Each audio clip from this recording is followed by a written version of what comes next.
Reggie Sr., this location is a location that's, in my opinion, one of the nicest areas in the city of Compton, where a gruesome homicide happened that I know you was a part of investigating and getting a confession and solving the case. Could you explain this one?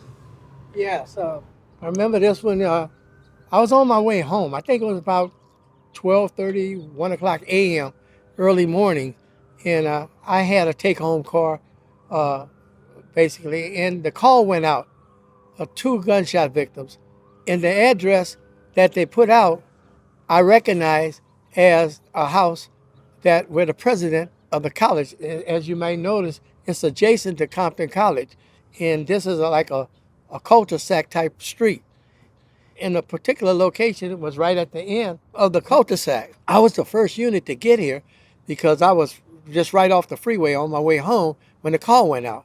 So once I got here, I drove up coming from this street here, and as I got to where that van is right about there, I could see a female on the porch. Uh, Apparently, she had just awakened or something because she was in a gown and a robe, and a young man was standing next to her who I recognized as the president of the college at the time. And the young lady had another girl that was on her knees, and the young lady had a towel to her head. And as I got out of the car, I started running, going up to him, and I kind of said, "What happened? What happened?" And so I don't recall if it was the lady that lived here who was right now. I'm not gonna say her name because she's kind of prominent even today, but she said she got shot. She got shot, and then the girl turned to me, recognizing that I was the police, and said she got shot too, and pointed over toward the grass area where it was a body laying on the grass. And so by that time, the paramedics started arriving and stuff. And I asked the young lady, I said, "Hey, what happened? What happened?" And she said, "He shot me. He shot me." And I said, "Who? You know who shot you?" And she said, "Yeah, it was Lil C." Well, I knew that Lil C was a Southside Crip that frequented the Southside area right across Greenlee. And I said, "Did they call him Lil C?" When she said Lil C. And I said, "Is he in a wheelchair?" And she said, "Yeah, yeah, you know him?" I said, "Yeah, I know him well." She said it was him, and she said Ed or something, and a girl named Bert. She said Bert. Well, here we go again. I knew who she was talking about because Berta was a young lady who I knew, who kind of raised with my daughter and stuff, that I had heard had started hanging around with Southside guys. And matter of fact, her grandmother had called me and asked me to check on her over in that area, make sure she stays out of trouble. So I asked the young lady then, I gave her the full name of the young lady, and she said, "Yeah, that's her, that's her." So right then, after we got everything settled here, we found out that the young lady unfortunately had died, but this young lady had played dead when she got shot. And she survived, obviously, and told us the story. So eventually we went and we did photo lineups on both the young lady who was in the system and Lil C, Anthony, and she immediately described both of them. Both of them. Well, me knowing Bert personally, you know, early about 6 or 7 o'clock that morning, I went to her grandmother's house looking for her, and that's when she basically told me that Bert was out and about and hanging somewhere else. I kind of put the word out, and I got a hold of her mother and stuff and told her she needed to surrender to me, and she did. Later on, she surrendered about 7:38 over at a location where I knew she had frequent, because she was raised with these people I knew, and she turned herself in. And when she turned herself in, she told me the whole story of basically uh, these girls, along with Bert, was cashing checks. This other suspect that was with Lil C worked at a trucking company, and he would take the checks. He would go into the office and steal blank checks. And what they would do was fill them out and stuff, and these three young ladies would cash them. So at some point in these actions, Lil C suspected that the two girls were skimming on some of the money, because when they didn't cash the checks or didn't bring the money back, they would come up with some story about the people wouldn't cash it or what. But he had gotten information they were spending the money. So they got Bert to lure the girls, because they were from L.A., Bert was from Compton, to lure the girls over to a party that they were going to have. They were going to get high and whatever. But they had them to meet at a motel over there in Linwood on Atlantic, off of Long Beach Boulevard in Linwood first. And then that's where they were having the party and stuff. They since moved from that hotel or motel to a motel in Long Beach over on right by the freeway. And that's where they began sodomizing and raping the two girls. They pulled guns on them and tried to ask them about the money and all that, and the girls denied it. And they ended up raping the girl, that, and they even made Bert do some stuff sexually with the girls and all. It got crazy. It really got crazy. And so at one point, they took the two girls and they went down to the car. This is like 2 o'clock in the morning or something, 1, 2 o'clock in the morning. And they put one in the trunk of the car and one they put in the back seat with Bert and Lil C sitting in the middle while the other guy drove them. So they were familiar with South Park and knowing that this was a dark area over here, secluded area. And that's why they drove them over here and they put them on the lawn right over here, face down. And then they wanted Bert to shoot one and then this dude Ed to shoot the other one. Well, Ed shot the other one. But Bert wasn't going for that. She wasn't going to be shooting nobody, so they told her they were going to shoot her. But then finally, Lil C said, pull me up to her, push me up to her. And that's when he rolled up right beside the one face down, and he shot her. But the bullet didn't penetrate her, and she played dead. But it grazed her head. So they got in the car, and they left. And so when they left the scene, we went that next morning, and we did the lineups. They identified them. And so Bert surrendered later on and started telling this story. And I even tried to get the DA to give her some love, but she would not tell. She would not tell. She said, Uncle Reggie, that's what she used to call. She said, I'll tell you what happened, but I'm not going to tell you what nobody else done. She said, I'm not going to tell you all that. And I said, fine. But I had the DA, the lead DA, Jenny Moore. She came over to talk to her and told her that she would give her some love if she would, tell the story directly to her of the involvement of the other two. And she wouldn't do it. And matter of fact, she ended up getting convicted and I think got 25 years or something behind it. But we eventually started looking for these two. Well, this Ed guy, I don't know, he went to Seattle somewhere. He left town.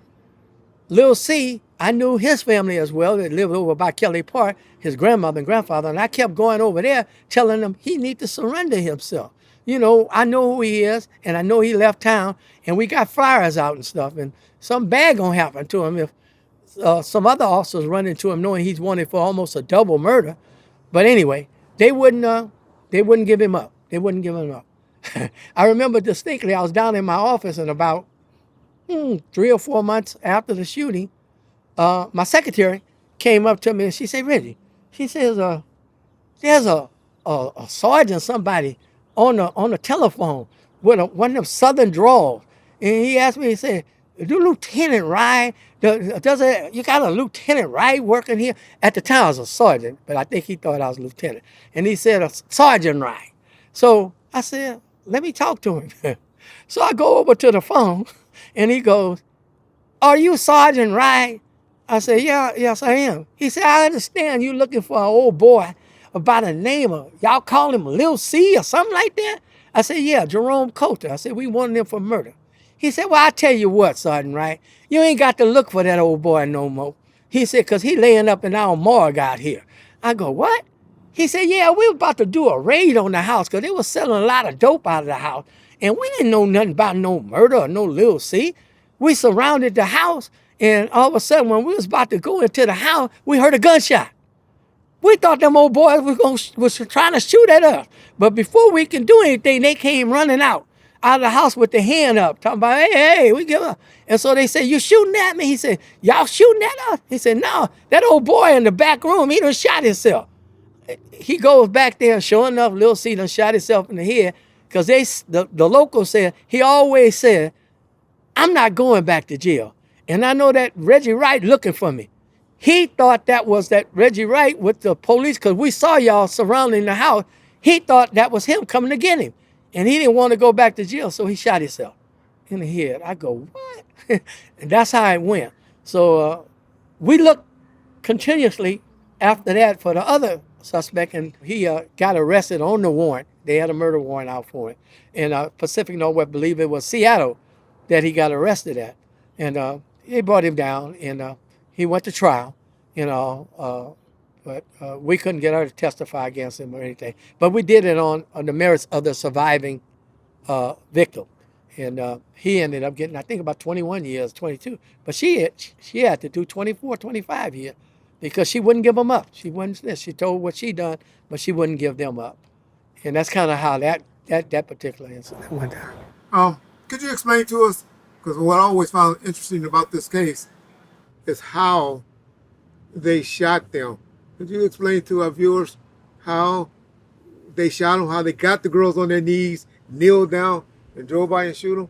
Well, they got him out of the car, obviously, and stuff, and at gunpoint, because they had two guns, at gunpoint laid him on the grass, face down. And the intent was to execute him.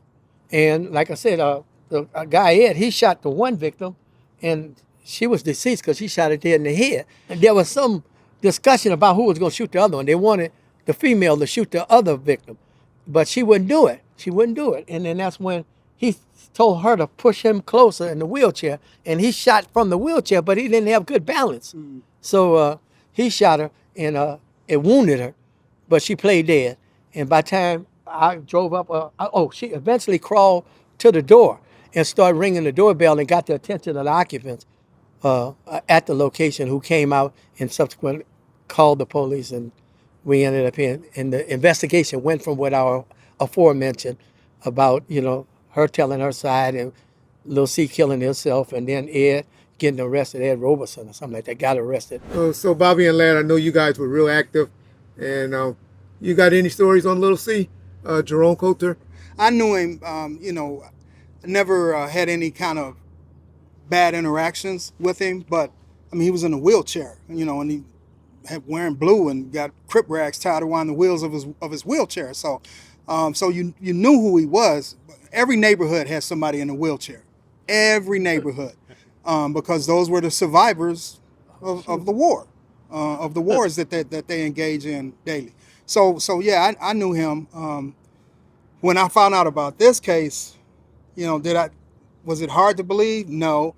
That I knew he could be involved in something like this, but for him to actively try to shoot somebody from a wheelchair, there before the grace of God. The surviving victim is lucky that he chose to shoot her from a wheelchair, which no doubt, like Reggie said, he was off balance and it affected his aim. So instead of shooting her directly in the middle of the head, like the first victim, he shot her in the head, but it was more or less not centered. So, good thing for her, she played dead, which was smart. That's why she's still alive to this day. And Reggie and I talked about how similar this case is to the other one in Southside. I mean, it was almost the exact same thing, where a fortunate gunshot victim played dead, and because she did so, she lived. So, yeah. Well, my interactions with Lil C was basically when I was in the gang unit. We'd drive around and see the same guys every time. So when we used to drive around Southside, he was one of the only guys in a wheelchair. And so when they were all gathered around, we'd jack him up. And every time we jacked him up, we'd have to lift him up and check his wheelchair, make sure he didn't have a gun in it and stuff. And I just remember he always, maybe because he was in a wheelchair or something, but he always talked shit.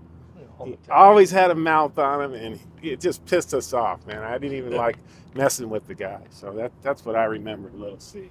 After the first time they checked, we lifted him up and checked for a gun. He obviously knew that if we encountered him, we were going to lift him up. So we never did actually find a gun on him.